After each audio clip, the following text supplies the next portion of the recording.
Hi, I'm Amanda and I'm in the kitchen today and I want to teach you how to make a really delicious crock pot applesauce.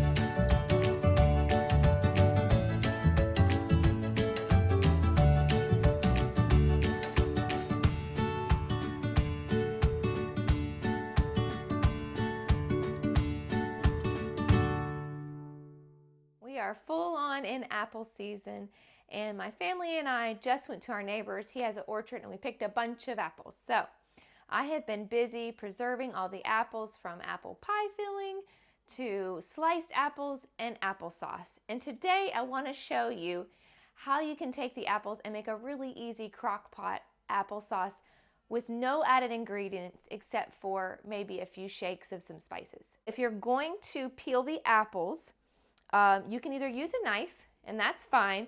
If you're peeling a large amount, I would invest in an apple peeler core. It screws right on to your table, and it can peel and core the apple for you, and it just saves a lot of time and a lot of effort. I've got my apple peeled and cored. Now, don't throw the cores away because you can make apple scrap vinegar with the cores. I put them in a jar like this. I've got a bunch because I've been doing a lot of apples. And then I add water to cover, and it's 1 cup of water with 1 tablespoon of sugar. That ratio, and then fill as needed. Put a cloth over it, and it'll go for 2 weeks. Then you strain it, and it'll go for another 2 weeks until you get that apple cider vinegar smell to it. I have further details on how to do apple cider vinegar on my blog. Just go to my blog and type in apple cider vinegar and it will give you all the details on how to make it. It's very simple and very hands-off, and we use that apple cider vinegar from everything from bone broth to cleaning in the kitchen. All right, I've got my apple sliced and cored. Now when you're using one of these tools, you want to be careful and just run your finger over the inside because sometimes it can leave a little bit of that hard core in there. This one I can feel it. It has some of that there. And so what I'm going to do is just cut out the area, that one right there.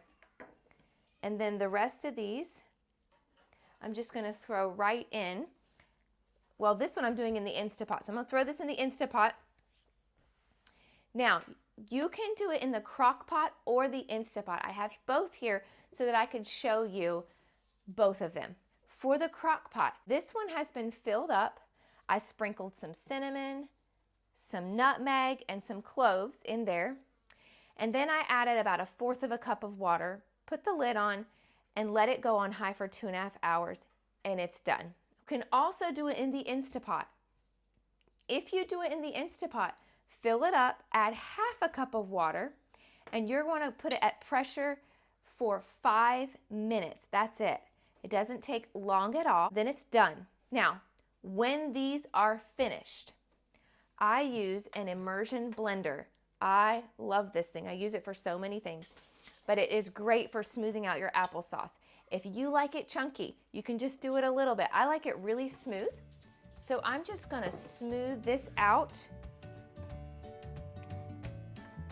And then we'll go on to the next step.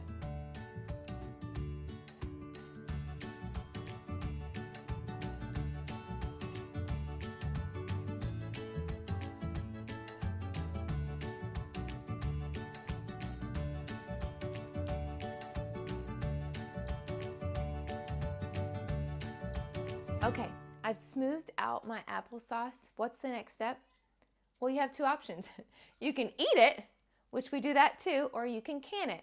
If you want to know how to can applesauce, check out my blog post on Crockpot applesauce, and I have instructions there on how to can it. And also check out my YouTube video on canning in a hot water bath because you can can applesauce in a hot water bath.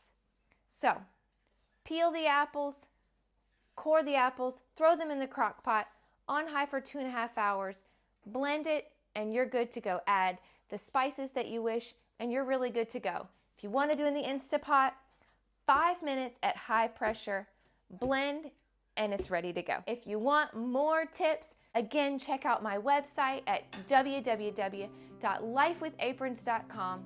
If you want to see more videos on how to can, how to preserve food, like this video and subscribe to my channel so you don't miss any more content. Thanks.